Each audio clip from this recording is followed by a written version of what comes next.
It's 10 o'clock. This is Sky News at 10, live from Doha, our top story. A senior Hamas official tells me the group is in direct talks with the Trump administration.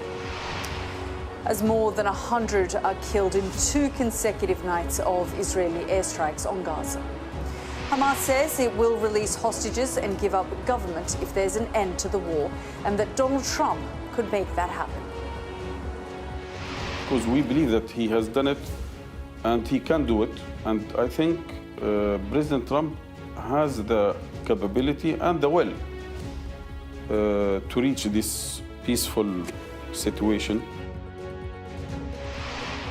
Also tonight, Zelensky's anger as Putin fails to show up for peace talks in Turkey. President Zelensky, Sky News, do you have a message for Vladimir Putin? I'm here. I don't believe anything's going to happen, whether you like it or not, until he and I get together. Donald Trump is placed front and center of efforts to secure peace as his Middle East tour takes him to Abu Dhabi. Also ahead on News at 10. A man is charged with arson over fires at properties and a car linked to Sir Keir Starmer. Figuring it out, the Chancellor says she's making the right choices as the UK economy grows by more than expected. Magic for the monarch. The King is dealt some tricks as he and the Queen join City of Culture celebrations in Bradford.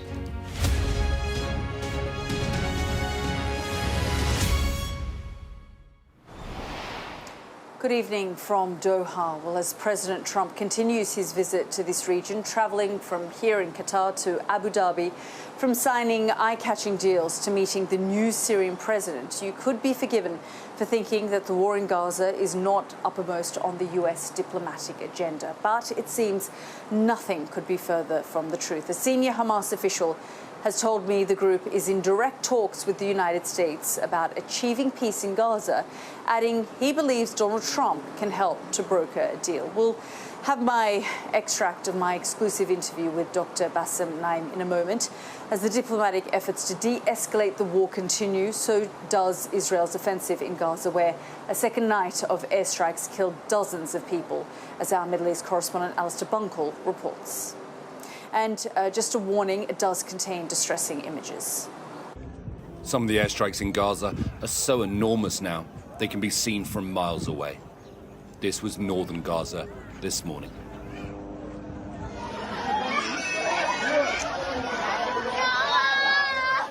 Closer to the impact, there was panic. And who could be expected to survive this? Anyone close by wouldn't have stood a chance. This was a medical clinic, is now barely standing, and certainly cannot function again. A mosque close by was also hit. Carefully, the paramedics carry the dead down to the street below.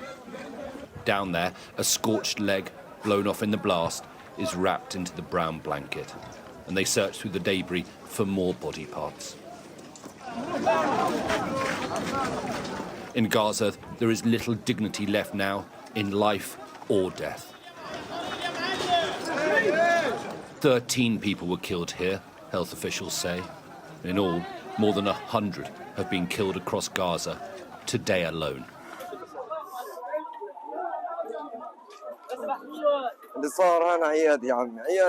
You see what's happened.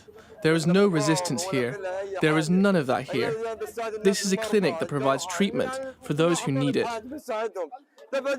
There was only a group of ill and injured people waiting to get treated. We were surprised by the Israeli airstrike that in one moment covered us in rubble. People died and some lived. Most of the people in this square around me were killed. I don't think any of them are alive. They hoped Donald Trump's visit to the Middle East this week would finally bring them some respite. That's looking unlikely now.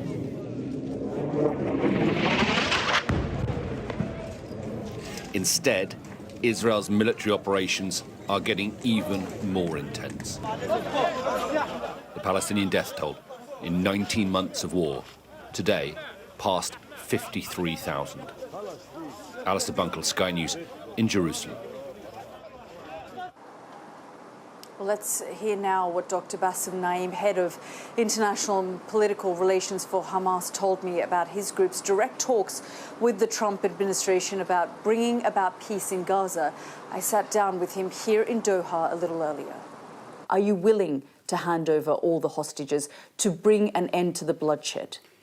We have said it for all the mediators and for the Americans. We are ready to hand over all the prisoners immediately if we can be sure that this will lead to an end of this war, and first and foremost to allow the humanitarian aid to get into Gaza. If these two conditions are fulfilled, again, to allow aid to get into Gaza and to reach an end, to guarantee an end of this war or genocide, yes, we are ready to hand over all the prisoners. Are you telling the Americans this directly now? Yes. What are you saying to them? That these are the things that you want? And do you get a sense that you're getting a positive response from them?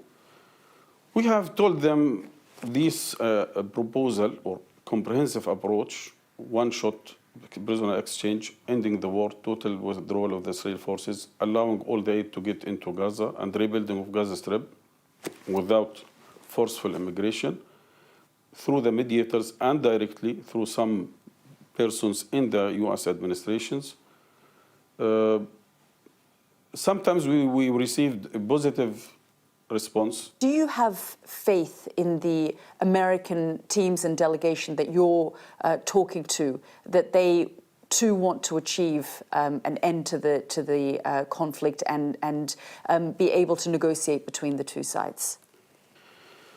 Look, we believe that President Trump has done a lot of work and hard work in different areas in this region and outside the region. We have seen it in Ukraine, we have seen it in Syria, we have seen it in Yemen. And by adopting negotiations with Iran to solve this conflict, to de-escalate the tensions everywhere and to reach a more peaceful world.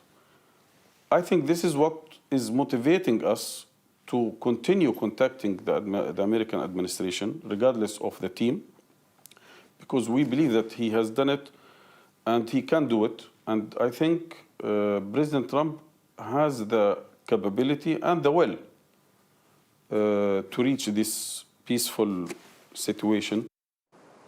That was Dr. Bassem Naim, a senior official from within Hamas. Let's bring in our US correspondent, Mark Stone, who's been with me all week following Donald Trump, but just focusing there on that Hamas interview. Mark, quite an extraordinary admission. We knew that they were potentially in talks. We didn't really get confirmation that it was direct talks until now. Until now. Fascinating. And we sent the interview to the White House and they wouldn't be drawn on whether or not they are having talks. They don't want to comment on that, although we'll hear in a minute from Marco Rubio, who had something very interesting to say. But they did give us a statement. James Hewitt from the National Security Council at the White House said Hamas has not demonstrated they are serious about peace, and the president has been clear that Hamas must lay down their arms.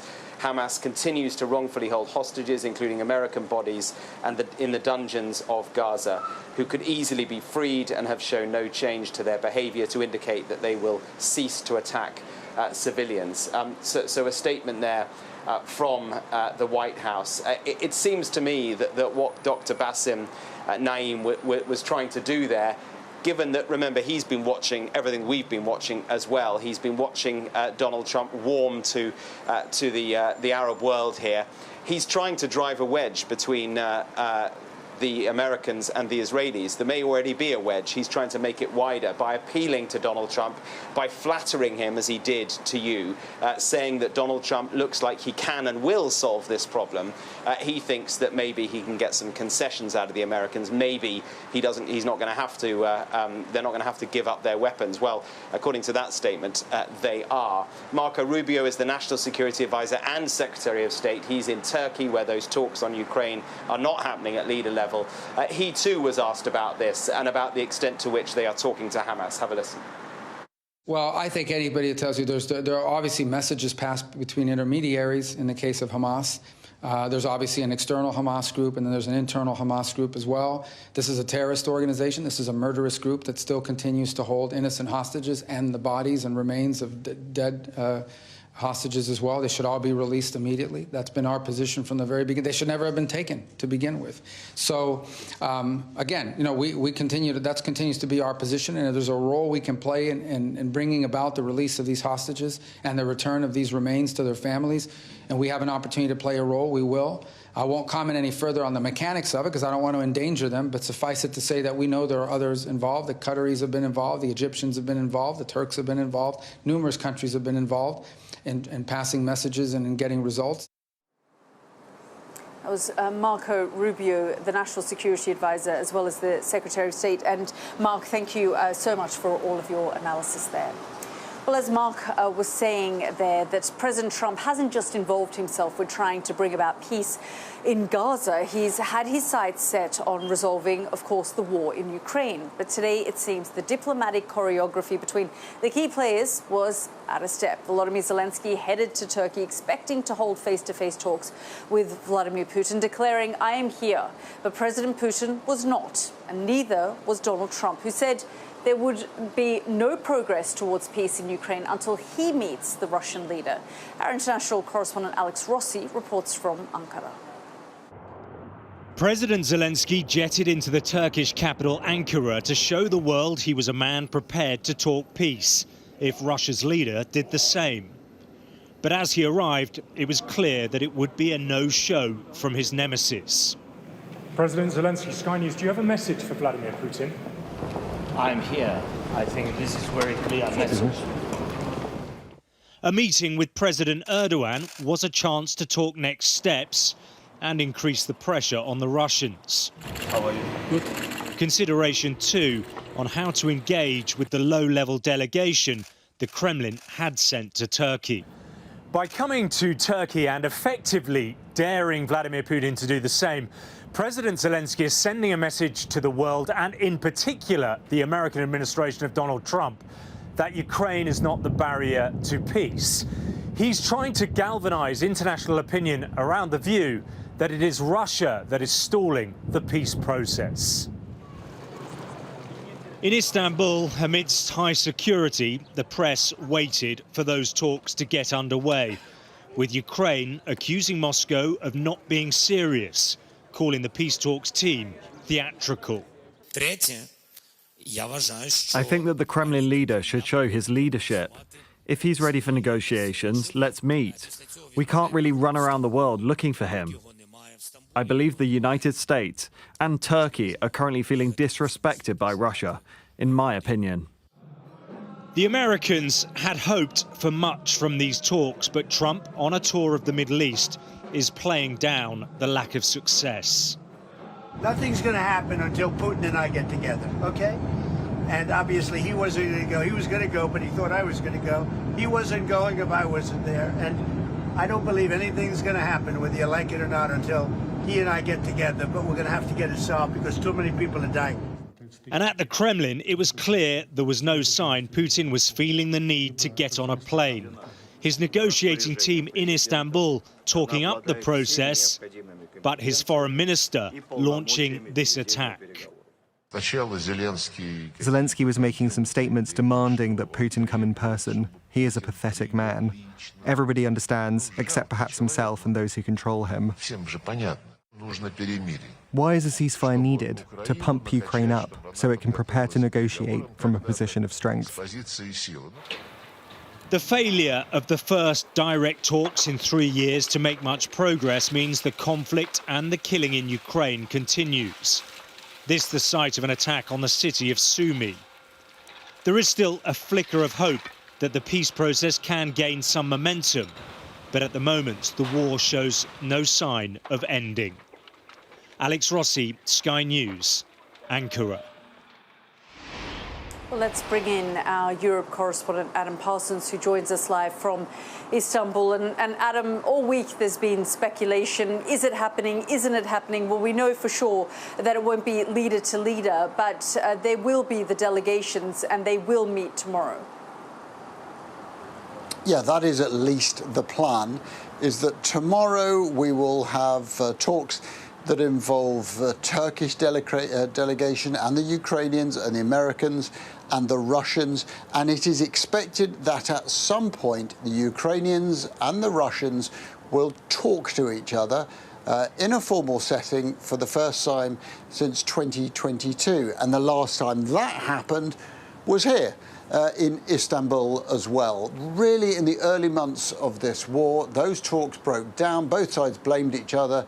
Russia said that Ukraine was simply pulling away at the behest of Western nations, that it was a puppet, a expression that Sergei Lavrov used again today, whereas the Ukrainians said that the demands that have been placed upon them by Russia were absolutely unacceptable, and that remains their contention right up to this minute. You know, today was really a story of four presidents. So, first of all, President Erdogan of Turkey, who sees himself as a friend of both Zelensky and Trump and Putin, a sort of middleman who remembers those talks back in 22 and wants to now see a perfect conclusion. Then you've got the second one, President Zelensky, the man who heard the call for talks and said he would come here, thought he was going to call the bluff of Vladimir Putin. He went up to Ankara, he's now left. He's gone off to the European political community, but he's left behind a negotiating team. He thinks this is a position of strength. But then that takes us on to the other two presidents, Messrs. Putin and Trump. Not in town, and yet somehow the focus of attentions. We've heard Marco Rubio, the Secretary of State, saying, well, there has to be a conclusion that involves Trump and Putin in the same room. You heard Trump on Air Force One effectively saying nothing's going to get done unless I'm talking to Putin. And Putin, not here, sent his B team in his place, made it very apparent that nothing would get done unless he was in the room. This is the meeting of two guys who are strongman leaders, who admire each other, and who both believe that nothing can get done unless it is at their behest. And the simple fact is, a lot of people, grudgingly, are beginning to think that's true. Now, that will annoy Zelensky desperately, who does not want the future of his country to be decided by Trump, a transactional politician who's already talked about Ukraine giving up land, and Putin, the guy who led the invasion of Ukraine. And it will annoy European leaders who think that they have been frozen out of this. But pragmatism, reality, and geopolitics all collide here at the Bosphorus. The future for Ukraine may well revolve around a summit of Trump and Putin. Yeah, and as you say, we may see that in the near future. Adam, thank you so much for bringing us up to date there from Istanbul. Well, that's all from me here in Doha this evening. Back to you, Gillian, in the studio for the rest of the day's news. Yalda, thank you. A 21-year-old man has been charged with 3 counts of arson with intent to endanger life following a series of fires involving 2 properties and a car linked to Sir Keir Starmer. Our correspondent Amelia Harper has been following the story and joins me now. Amelia, what do we know so far? Well, this man is a Ukrainian national, and he has now been charged after the 2 fires at those 2 properties and that vehicle fire, all of those linked to the Prime Minister, Sir Keir Starmer. And his name is Roman Lavrinovich, and he was arrested at an address in southeast London in the early hours of Tuesday, and he's been in custody ever since. And this is an investigation that's been led by the Metropolitan Police's Counter-Terrorism Command Unit because of those links to the Prime Minister. And these charges relate to these 3 incidents that happened over a 4-day period. So if we start on the 8th of May, a car linked to the Prime Minister was set alight in Kentish Town in North London. Then a few days later, on the 11th of May, there was a fire at a property in Islington. That property linked to Sir Keir Starmer. And then on the 12th of May, another property fire in the early hours at that house in Kentish Town, so the same street as the car fire. And this was a property where Sir Keir Starmer lived before he moved into Number 10, before he became the Prime Minister. And it's understood that this particular house, the one that was affected on the 12th of May, was being rented out. The damage, as we understand it, is just limited to the exterior, to the entrance of the house, but no one was actually hurt. So Lavrinovich is due to appear at Westminster Magistrates Court tomorrow. Amelia, thank you. There was some good news for the Chancellor today, with figures showing the economy grew by 0.7% in the first quarter of the year. That's more than expected. Rachel Reeves says it shows the UK economy is strong at the moment, but will it stay that way? Here's our economics and data editor, Ed Conway. If you're one of those people who thinks we don't make anything in this country anymore, here are two good examples of why you're wrong. This aluminium plant in Shropshire makes advanced alloys that go into batteries and lithography printing presses. A fifth of it shipped straight to America. And here at Rolls-Royce in Derby, they make jet engines that keep the world flying. Hopefully lots and lots of work for you. There are good economic news stories all around if you know where to look.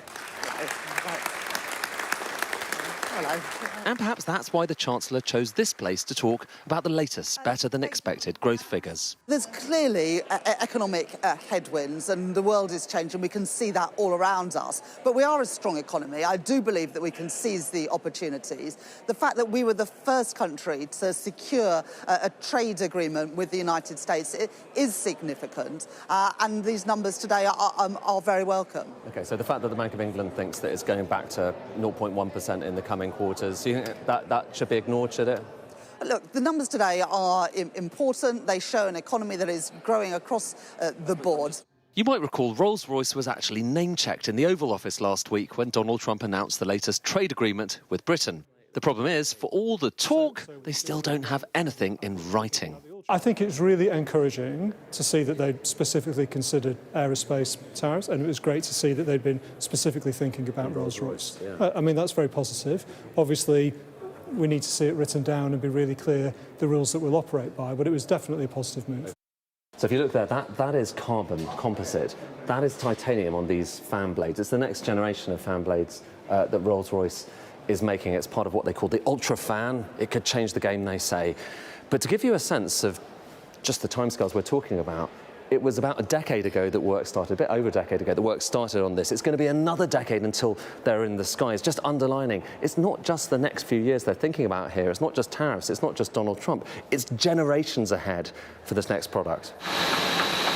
Back at Bridge North, aluminium plants, it's a similar story. They should benefit from the trade deal, only they don't know when it starts and how much of their exports it covers. So it's all still a bit theoretical. What's not theoretical is the impact on demand, which brings us back to the GDP figures. What we're seeing is an impact on quarter two. So if somebody stops placing orders in February or March, we see that hitting us in May and June.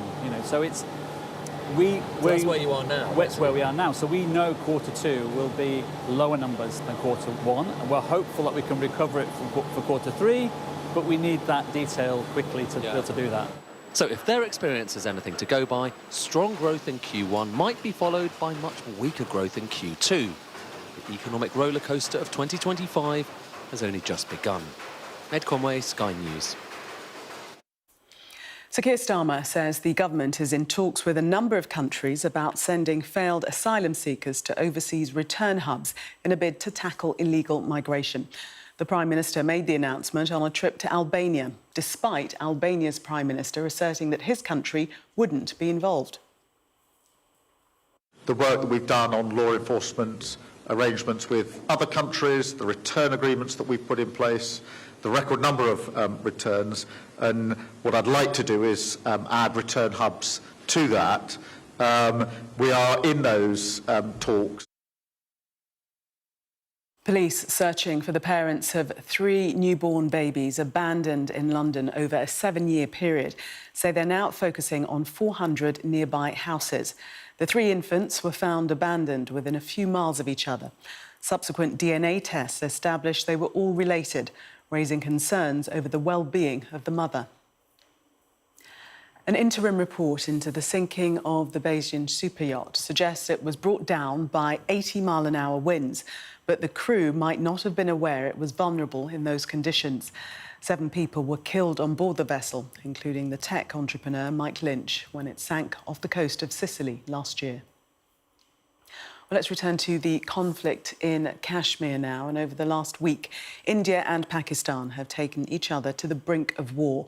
But for now, a truce appears to be holding. However, that temporary ceasefire cannot absolve decades of antagonism, frustration and bitterness which remains on both sides.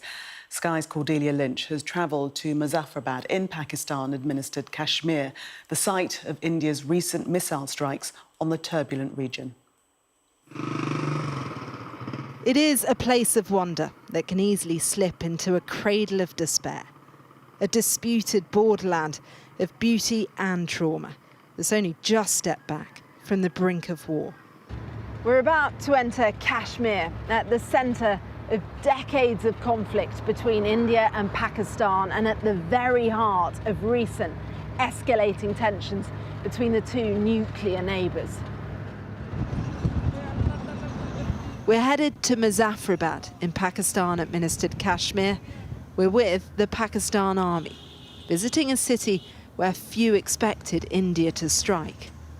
But it did, wiping out Bilal Mosque, killing 3 people, including Jamil's 82-year-old father, Muhammad.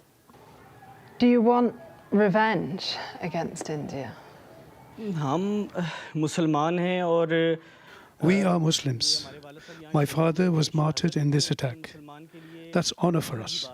Revenge against India, that's the duty of our armed forces and government, and we have full faith in them. India has full faith it hit a terror target. Kursid is the imam here. The Indian government alleged that this is a terror base. What do you say to that? This is an allegation from their side. I have been here for 17 years and everybody knows me. I am the leader of this mosque. You can see I am a normal person. I am not a terrorist. Nimra was sleeping when the missiles came. She was hit in the chest with shrapnel. What's the future of this conflict? What do you want to see happen with Kashmir? I think India needs to stop the war. Children like me who were attacked, our education was disturbed. I want to say to India, whatever your issues, we need to sit down and resolve it. Pakistan wants peace and I want Pakistan to talk on the Kashmir issue. Next door, the local school was also damaged. Thankfully, the children were at home, sleeping. But now they can see just how close danger can be. How do you feel about your school being damaged? Our school is destroyed. I have so much anger because we study here. Our principal built this school. They built it for us, but India destroyed it. You can really feel the huge gulf here. Pakistanis are angry, but they're hopeful too. Yet across the mountains, Indians sound defiant, yet frustrated. And part of that frustration is that Donald Trump has made Kashmir an issue again, just when India's leader believes this moment should all be about terrorism. Both sides want to frame the narrative, but there's strongmen, religious nationalism, and modern warfare in the mix. And now, a very fragile truce. Cordelia Lynch, Sky News, Muzaffarabad, in Pakistan-administered Kashmir. As Parliament prepares to debate the assisted dying bill tomorrow, a coalition of leading social care and end-of-life organisations have told Sky News they're frustrated over a lack of involvement in discussions about the role they'll play should it become law. Our health correspondent Ashish Joshi has been speaking to carers about their concerns. It is important. Even in my friendship group, you know, everyone has got a different opinion, a strong opinion, actually. The job Katie loves could become much, much harder. As a home carer, she has questions about what assisted dying means for her and the people she looks after. More training about the safeguarding. Is it, you know, what do we do? Where do we go? Who needs to be informed about the client's decision? Katie cares for elderly and vulnerable people in the community, often with complex needs and multiple health conditions. You are there to make their life and also end of life bearable and as good as possible. But emotionally, it must be quite challenging for you. Yeah, I can't explain how I deal with it, but I think you have to be born to deal with it. The assisted dying bill will allow adults who are terminally ill, mentally competent, and have 6 months or less to live to choose to end their life. Hello. Hello. But a coalition of the country's leading health and social care organisations say their warnings aren't being heard. Favourite one. Give me my hug. Brenda and John have been together for almost 70 years. They get daily care visits. John's arthritis makes everyday tasks almost impossible. It's becoming more and more difficult with different parts of my body. My wife and I are together, and that's what we want. We would never want to be separated, despite the bickering. John used to own a business on this seafront in Southend. Coastal communities already face some of the worst health outcomes and care provisions in the country. This law could bring about the biggest change to our society since the Abortion Act of 1967, and that's why it's so important for the government to get this just right.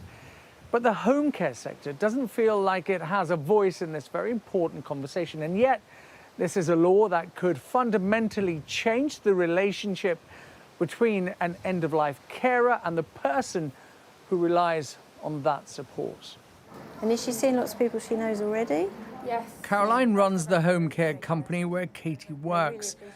And despite all her experience in caring for elderly and sick people near the end of their lives, she says she's had no say in the assisted dying debate. I just need to know exactly how to train people. I need to know that we would be insured and protected should a family decide that one of our staff was accused of coercing someone or the other way around, talking someone out of a situation.